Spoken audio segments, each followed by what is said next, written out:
지난 주말 대구 경북에서는 화재 사고가 잇따랐습니다. 의성의 한 황토방에서는 60대 형제가 숨진 채 발견됐습니다. 주말 사이 각종 사건 사고를 정리했습니다. 경상북도가 가상 공간을 활용해 도심 지역 침수 피해를 사전에 예측하고 관리하는 스마트 대응 시스템을 구축하기로 했습니다. 대구시가 오는 7월부터 버스와 도시철도의 어르신 무임승차 기준 연령을 70세 이상으로 일치시키기로 한 가운데 대한노인회가 반발하고 나섰습니다. 문경시가 대원플러스 그룹과 민관 협력 투자 협약을 체결하고 옛 쌍용양회 공장 부지에 새로운 복합 문화 공간을 조성하기로 했습니다.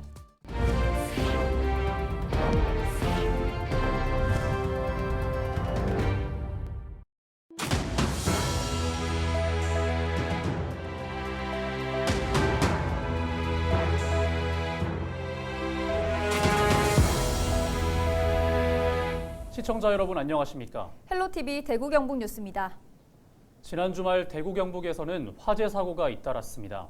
의성의 한 황토방에서는 60대 형제가 숨진 채 발견됐습니다. 주말 사이 발생한 각종 사건 사고를 이하영 기자가 정리했습니다.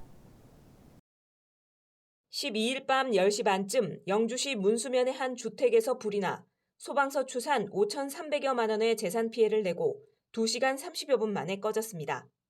이 불로 80대 부부가 대피하던 중 화상을 입었습니다.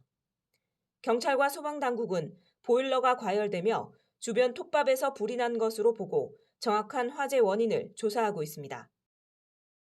12일 오후 2시 반쯤 영주시 안정면의 한 축사에서 불이 나 소방서 추산 1억 7천여만 원의 재산 피해를 내고 1시간 30분 만에 꺼졌습니다.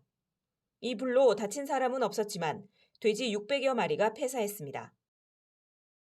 이에 앞서 11일 오전 9시쯤에는 대구 달서구 이곡동의 한 빌라 건물 4층에서 화재가 발생해 30여 분 만에 꺼졌습니다. 이 불로 60대 남성 1명이 숨지고 60대 여성 2명이 다쳐 병원으로 옮겨져 치료를 받고 있습니다. 경찰과 소방당국은 정확한 화재 경위를 조사하고 있습니다. 12일 자정쯤 경주 덕동호에 승용차가 빠져 30대 운전자와 10대 동승자가 숨졌습니다. 경찰은 운전 부주의로 인한 사고로 보고 정확한 경위를 조사하고 있습니다. 12일 오후 5시 반쯤 의성군 안평면의 한 황토방에서 60대 형제가 숨진 채 발견됐습니다. 경찰은 이들이 황토방에 들어가 함께 잠들었다가 일산화탄소 중독으로 숨진 것으로 보고 있습니다. 헬로티비 뉴스 이하영입니다. 기후변화로 인한 집중호우가 잦아지면서 매년 크고 작은 침수 피해가 잇따르고 있는데요. 가상 공간에 구현된 도시에서 집중호우가 발생했을 때 침수 피해가 얼마나 발생할지를 확인해서 현실에서 대비할 수 있는 시스템이 곧 도입됩니다. 서희동 기자입니다.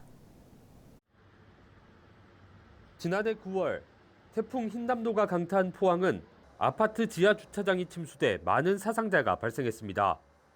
또 제철소가 물에 잠기며 가동이 중단되는 등 천문학적인 손실을 피할 수 없었습니다. 앞서 8월에는 중부지방에도 집중호우로 인한 대규모 침수 피해가 발생했습니다.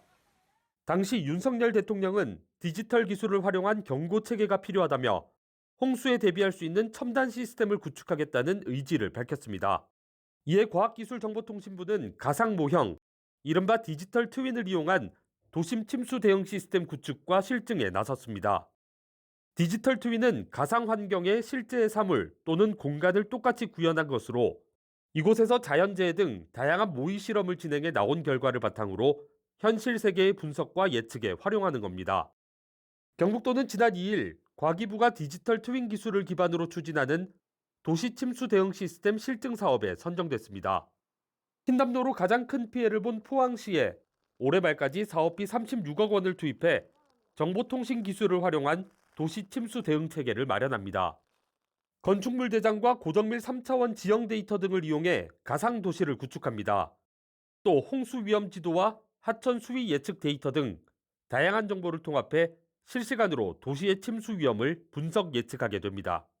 이번 사업 선정을 통해서 도시 침수 실시간 모니터링, 통합 관제 시스템 구축으로 실시간으로 재난에 대응을 함으로 해서 도민들의 생명 및 재산 피해를 줄이는 데 최선을 다하도록 하겠습니다.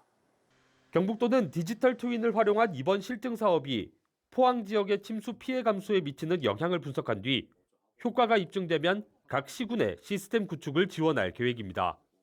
헬로티비 뉴스 서희동입니다. 청도군이 책 읽는 청도 운동을 시작했습니다. 청도 지역 서점에서만 사용할 수 있는 도서 교환권을 발행해 동네 서점도 살릴 수 있는 것으로 기대하고 있습니다. 신병균 기자가 전해드립니다. 청도군 주민복지과 새내기 공무원 엄유경 씨, 청도 지역 서점을 찾았습니다. 지난달 생일을 맞아 청도 지역 서점에서만 쓸 수 있는 도서 교환권을 받았기 때문입니다. 새 직장에 적응하느라 바빠 책 읽을 생각조차 할 수 없었는데 잠시 생각과 마음의 여유가 생겼습니다. 일상을 살아가면서 다양한 경험을 하기 힘드니까 소설로서 좀 다양한 경험을 하려고 노력하고 있습니다. 사고 싶던 책이 있었는데 그걸 기회로 좀 살 수 있어서 기분이 좋습니다. 청도군은 한 달에 한 권 이상 책 읽기 운동을 시작했습니다. 생일을 맞은 공무원들에게 매월 도서 교환권을 선물하고 있습니다. 청도 행복 헌장 중 한 달에 한 권 이상 책 읽기 항목을 실천하고자 생일인 직원에게 도서 교환권을 전달하게 되었습니다. 책 읽는 도시 청도를 만들기 위해 청도군청 직원부터 앞장서고 또한 지역 서점에서 사용할 수 있는 도서 교환권을 발행하여 청도군의 책 읽기 운동에 청도 지역 동네 서점들도 반기고 있습니다. 지역 상권을 살리기 위해서 공무원분들의 반짝이는 아이디어가 가게에 많은 도움이 되었습니다. 책 읽는 청도가 되기 위해서 저희 지역 서점에서도 더 노력하겠습니다. 청도군은 지역 주민들도 책 읽기 운동에 동참할 수 있도록 지속적으로 책 읽는 청도 캠페인을 벌일 계획입니다. 헬로티비 뉴스 신병규입니다.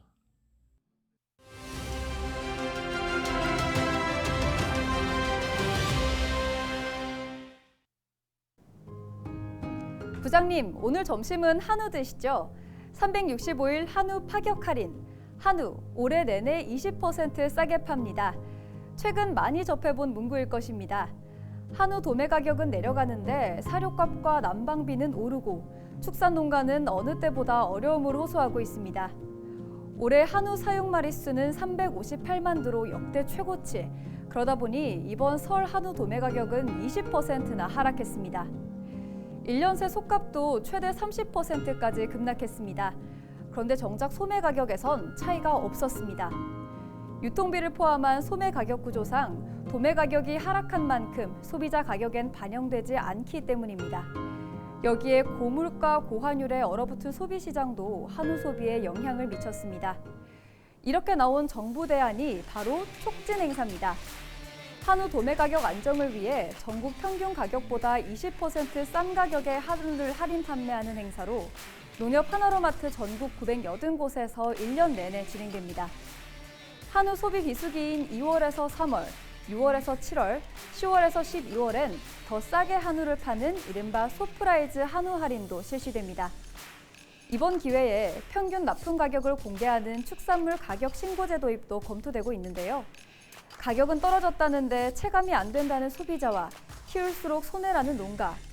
이번엔 모두가 체감하는 오랜 유통구조를 변화시킬 수 있을까요? 한우도 우리 식탁에서 좀 더 자주 만날 수 있기를 바라봅니다. 데일리 브리핑이었습니다. 한 주간 발생한 뉴스를 재정리해보는 시간입니다. 지난 한 주 동안 주요 이슈는 뭐가 있었는지 이상원 뉴스미 기자를 통해 이야기 나눠보겠습니다. 화상 연결해봅니다. 안녕하십니까? 네, 안녕하십니까. 뉴스민 이상훈 기자입니다.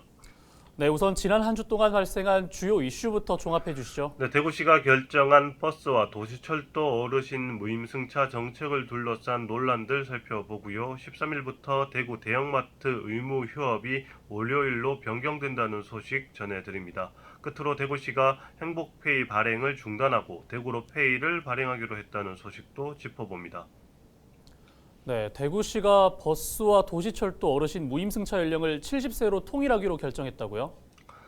네, 지난 9일 대구시는 보도자료를 통해 올 7월부터 단계적으로 버스와 도시철도 어르신 무임승차 기준 연령을 변경해서 2028년에는 버스, 도시철도 기준 연령을 70세 이상으로 일치시키기로 했다고 밝혔습니다.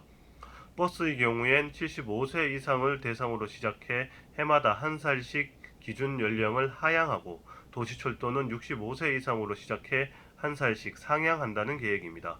대구시는 이틀 앞선 7일에는 6월부터 버스, 도시철도 모두 일시에 70세 이상을 대상으로 하는 방안과 단계적 일체안을 놓고 고민 중이라고 밝혔지만 자칫 기존 어르신 혜택을 축소하는 것처럼 불필요한 오해를 불러일으킬 수 있다는 판단에 따라 신속하게 정책 결정을 했다고 설명했습니다. 네, 오해를 불식시키기 위한 신속한 조치라는 건데 반응은 어떻습니까? 네, 일단 우려하는 목소리가 먼저 확인되고 있습니다. 특히 도시철도 기준 연령은 기존 65세 이상에서 상향시키면 그만큼 혜택을 받지 못하는 연령대가 발생하기 때문에 노인단체를 중심으로 반발이 나오는데요. 김호일 대한노인회장은 지난 9일 오전 라디오 인터뷰에서 홍준표 시장을 원색적으로 비난하면서 연령 변경 결정이 위법하다고 지적했습니다. 대구참여연대도 성명을 내고 상향 중단을 촉구했습니다. 대구참여연대는 홍 시장이 버스 무임승차를 실시함에 따라 발생하는 재정 부담을 도시철도 무임승차 연령을 높여 메꾸려는 의도를 보인다며 비판했습니다. 네, 마트 노조와 갈등을 빚던 이 대형마트 의무 휴업일 변경은 어떻게 됐나요? 네, 지난 9일 대구시는 보도자료를 통해 각 구군 유통업 상생발전협의회 회의 결과 모든 곳에서 찬성 의결이 됐다며 10일 구군별 행정 절차가 완료되면 휴업일이 일요일에서 월요일로 변경된다고 밝혔습니다. 확인된 바에 따르면 북구협의회에서는 일부 반대 의견이 있었지만 찬성 의견이 다수로 통과됐고 달성군 협의회에선 노동자 건강권 관련 우려 제기가 있었던 것으로 알려집니다. 그 외 나머지 6개 군은 이견 없이 전원 찬성 통과했습니다. 협의회까지 마무리하면서 대구시에서는 13일부터 둘째, 넷째 월요일에 대형마트가 휴업하게 됩니다. 반발해온 마트 노조는 지난 10일 기자회견을 갖고 법원에 각 구군의 휴업일 변경 고시 집행정지 신청을 제기했습니다. 네, 그리고 대구시가 지역화폐인 행복페이 발행을 중단하고 대구로페이로 바꾸겠다는 계획을 밝혔죠. 네, 대구시는 7월부터 행복페이를 없애고 대구형 배달앱 대구로에서만 사용 가능한 대구로페이를 발행할 계획입니다. 지난 8일 대구시가 변경된 정책을 발표함에 따라 행복페이는 지난 설 특판이 마지막이 됐습니다. 대구로페이 발행 규모, 할인율, 1인당 구매 한도 등은 2월 중순 행정안전부 세부 지침 발표 후 확정될 예정입니다.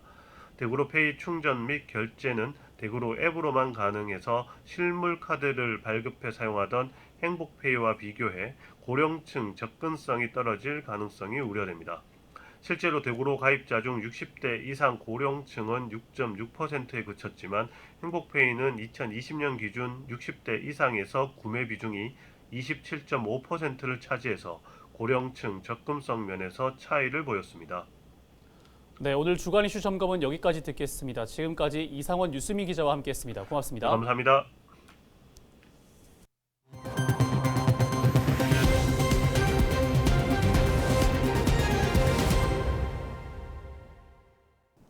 문경 쌍용 양회부지가 새로운 복합 문화공간으로 거듭납니다.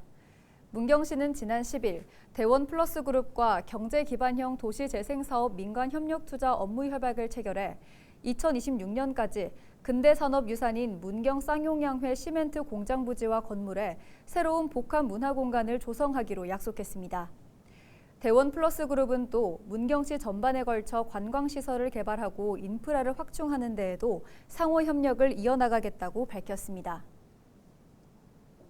수성구는 13일부터 다음 달 3일까지 사회복지기관과 시설을 대상으로 지역복지 아이디어 공모 사업을 실시합니다. 공모 내용은 아동이나 중장년, 장애인, 노인의 사회성 향상을 위한 프로그램이나 고독사 예방 지원 등 지역 현안을 예방하거나 해결할 수 있는 복지 사업입니다. 아이디어 공모에 참여할 기관이나 시설은 관련 서류를 구청 행복나눔과로 제출하면 됩니다. 수성구는 전문가 심사를 통해 대상 기관을 선정한 뒤 5월부터 본격 추진할 계획입니다. 이상으로 뉴스를 마칩니다. 함께해 주신 여러분 고맙습니다.